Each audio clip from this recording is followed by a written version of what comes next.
Hello, I am Elizabeth of Lore, and today I am transmitting from my spaceship of creativity and art magic to bring you a message. So the other day, I posted a brief but comprehensive overview of the multiverse. And while it was comprehensive, it was not in English or any human tongue. So I feel that it may be helpful to some to translate it into English.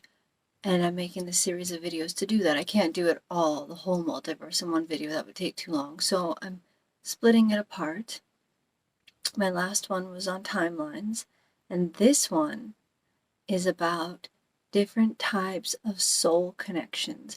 I know that this is something that a lot of people find very interesting. A lot of people talk about it.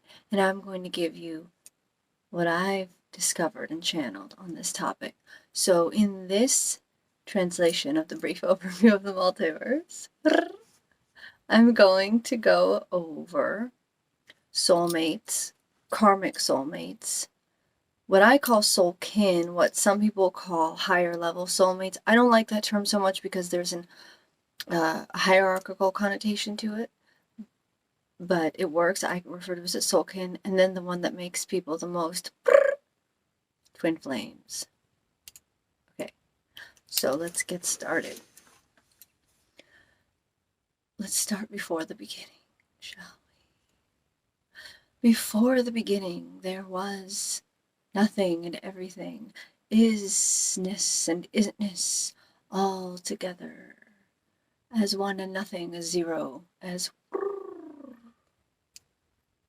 And then, somehow, that isn't-ness, that ultimate all and nothing, perceived itself. Now there was only itself to perceive, but simply the act of perceiving itself granted this little space of separateness. I am, and I am not nothing. And that space of separateness was enough to start this whole shebang. There we go, the beginning of individuation, of separateness, of I. Of course, this was still the ultimate consciousness, still ultimate isness. There was just the one, what some might call God. When we talk about us all being one, that's what we're talking about. That first consciousness that perceived itself and brought everything else into being. And now, I'm not quite sure the reason. Maybe boredom, maybe loneliness, maybe creativity, maybe simply a desire to play. That isness, that one consciousness, we decided to put on a cosmic masquerade. And so it began. So we, that consciousness, decided to split itself into different energetic entities. So I'm going to give you a little graphic. We have the ultimate consciousness here. And then it began to divide into portals or pods, energetic pods of pure potentiality. I'm just going to draw two. There are a lot more than that. So these were essentially emanations of that original consciousness. R is really a better term because this all exists outside of linear time. It still exists. So these are emanations of that consciousness that we are all, right? But they have their own unique imprint, their own unique frequency. And these energy pods are, as I said, pure potentiality. So anything that could be created, anything, any kind of consciousness, any kind of being, any kind of relationship exists within these different pods that came down from the original consciousness. I actually remember being in this state, and I've met others who do, and it's very interesting because we have an awareness of separateness and an awareness of communal consciousness, and it's like we are at once each other's mother and father and sister and brother and lover and friend and enemy, all the things at once together at the same time, because this is outside of linear time. However, time is a very potent magical ingredient, and it is involved in the creation of individuation, individual selves. I'm not going to go into that in this video. I'll make another video about that. But we do begin to get the element of time put into these pods to create beings. Whether those are energetic beings or physical beings, all of them get created from here. Now, when you have these pods, what they do is they start sending down individual frequencies. A whole bunch of them, right? And those individual frequencies have the ability to incarnate into different forms. It's a little more complex than all that, but for the sake of explaining the soul relationships, I'm going to leave it at that for now. So we have these different energy pods that have their own unique signature, and those are sending out now these rays, these frequencies that are their own unique energy signatures coming from that. Now these pods are what a lot of people refer to as an oversoul, which I think is a good term. So this is an oversoul. And then we have these soul clusters that come out of the oversoul that each have their own unique energy signature, their own unique frequency, but together they create a harmonic. So when you have something like what people call a higher level soulmate, what I like to call a soulkin, these are other beings from your oversoul who share a very similar frequency to you. So they're not the same frequency, but they're very close. So it could be like this ray and this ray, say. They're very close. So they will have a very deep sense of familiarity. They will be very activating. They will feel like home because you do share the same oversoul and your frequency is so similar. In your 3D incarnation here as a human on Earth, you might find that you have a lot of shared interests. You might find that there are some physical characteristics between you that are similar, though I wouldn't say necessarily that you look exactly the same or necessarily that you look like siblings, although that could happen, but there may be a general body type, not necessarily, or facial structure. Not necessarily, again, but that could be something that happens. And again, there are going to be differences. You are different beings, you're different energetic emanations, you have different energy signatures, so you're not going to have all of the same interests and core values, but you're going to share some of those things. And it's going to feel, when you meet a soulkin, there is a sense that you know each other from somewhere else, because you do. There is a sense that you have shared many other lifetimes together, because you certainly have. These emanations go all across the multiverse and often are magnetized to each other. There's going to be a sense that you have a lot in common and that talking to each other is very easy, and you're able to communicate with each other both verbally easily and also energetically. You share your energy easily. Sometimes you can even feel what the other person is feeling even though they may be miles away, even if you're not in 3D communication. And this can be any kind of relationship. It can be romantic, it can be friendship, it can be family. You will find many, many, many soulkin across your lifetime, especially the more you align yourself, the more you attract them. Align yourself to your core frequency, the more you're going to attract others with a similar frequency. So that is soulkin. A lot of times people will describe being with a soulkin like feeling like you're in a bubble and the rest of the world almost stops to exist and you're just suspended in a bubble together. I've felt that, and I've heard other people describe it as well. It is very activating, and it shares similarities with a twin flame.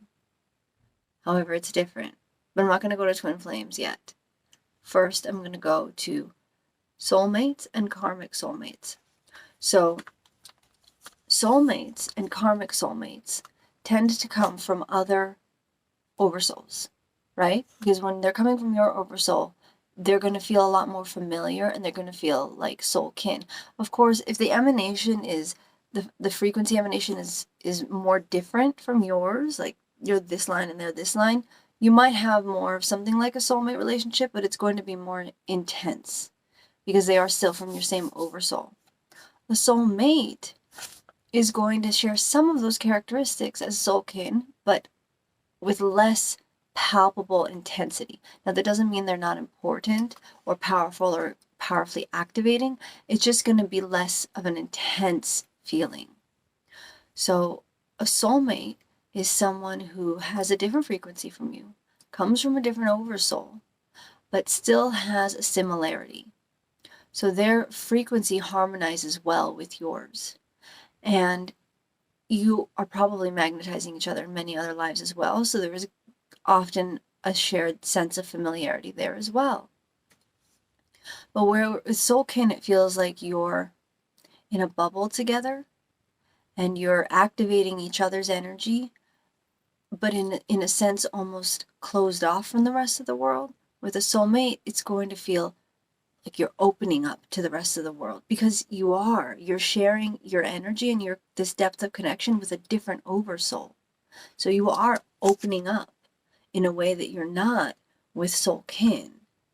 And I don't mean this in any kind of positive or negative judgments. Both are powerful, both are necessary for our soul's evolution. But with soulmates, it feels like this expansive external opening.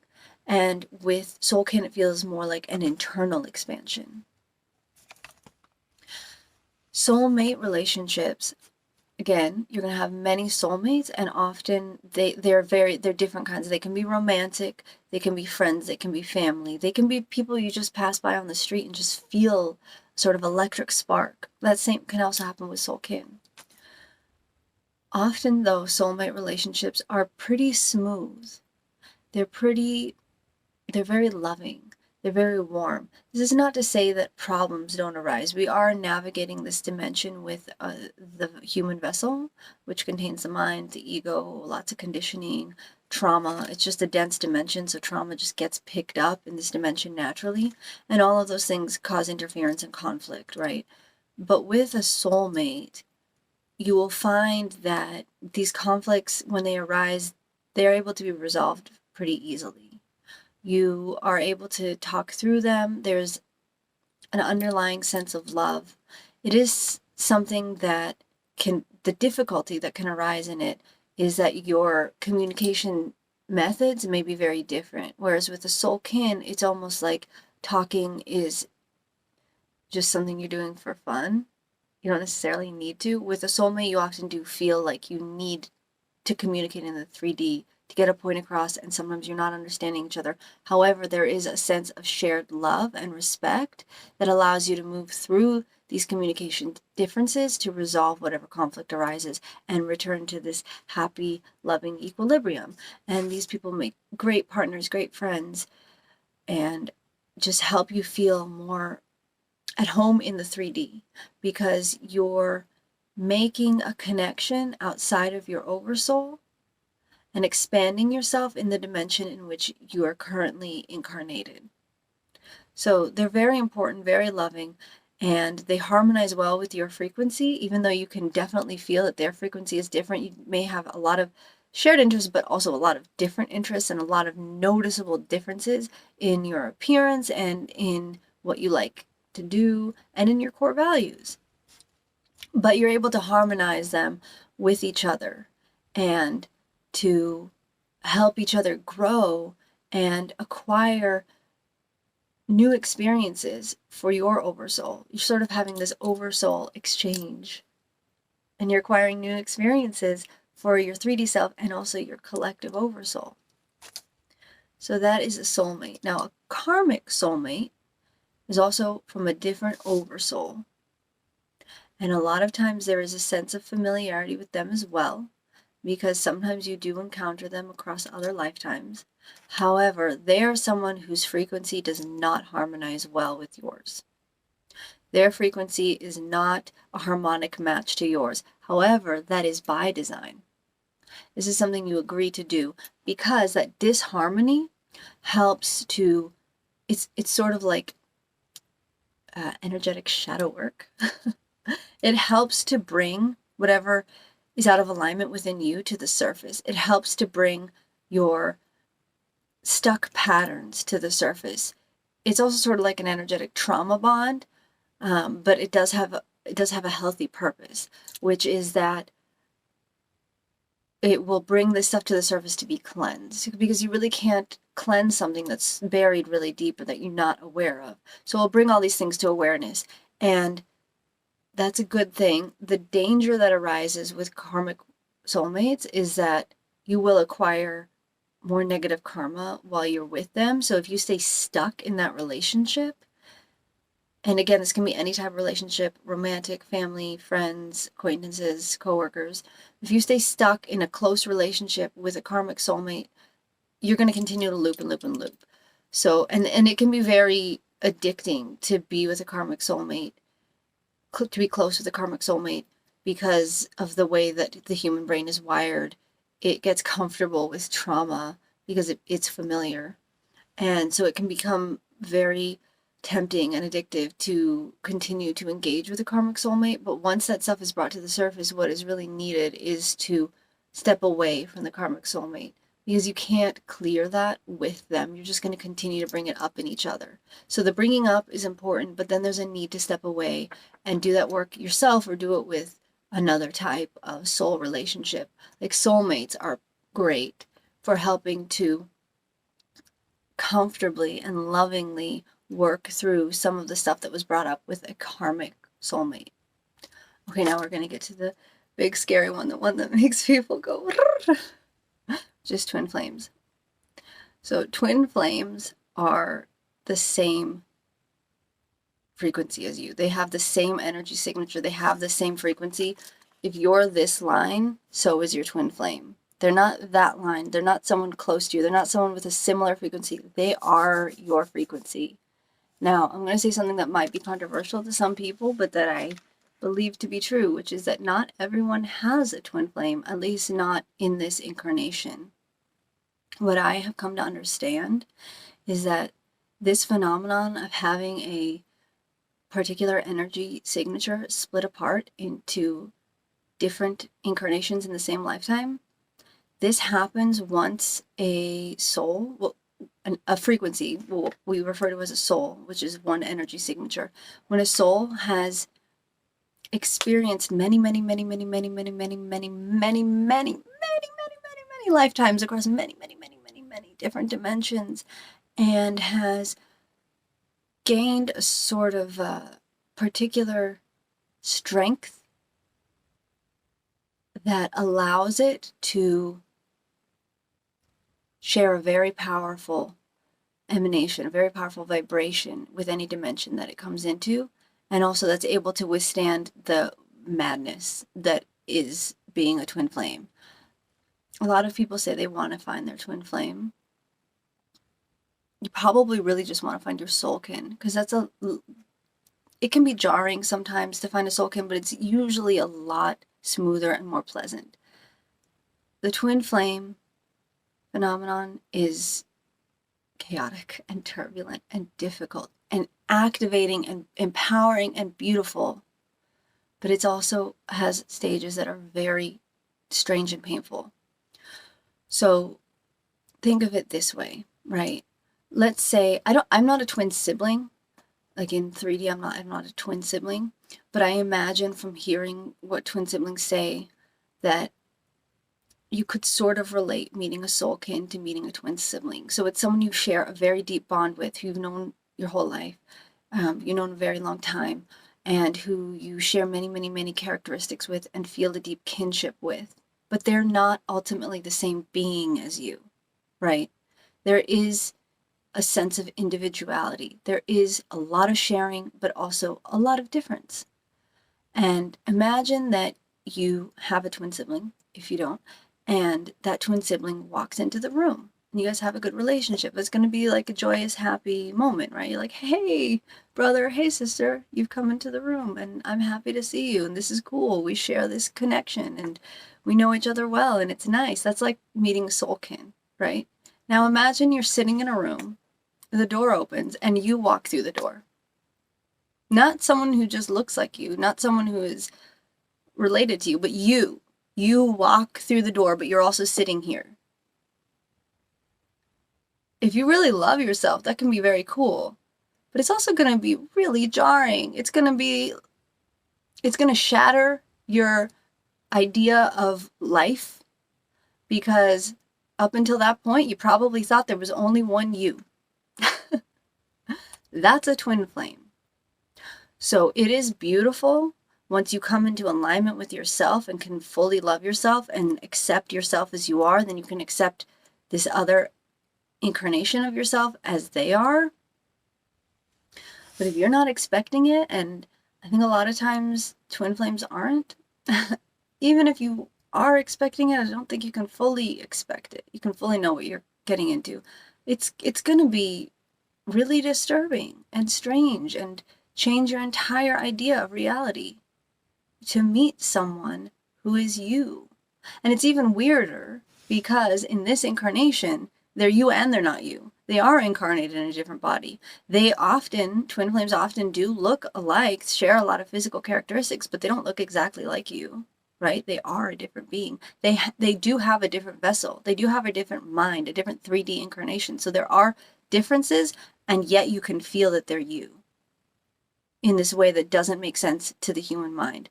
So you have to deal with all of that on top of the fact that they're also going to mirror back anything that bothers you about yourself. So imagine that. Imagine the idea that you're sitting in a room and then you walk in the door. Let's say you don't like something about your physical appearance. Under normal circumstances, all you have to do is not look in the mirror. Now you're standing right there and you have to see it. And you have to see it truly, not as a reversed reflection, but truly.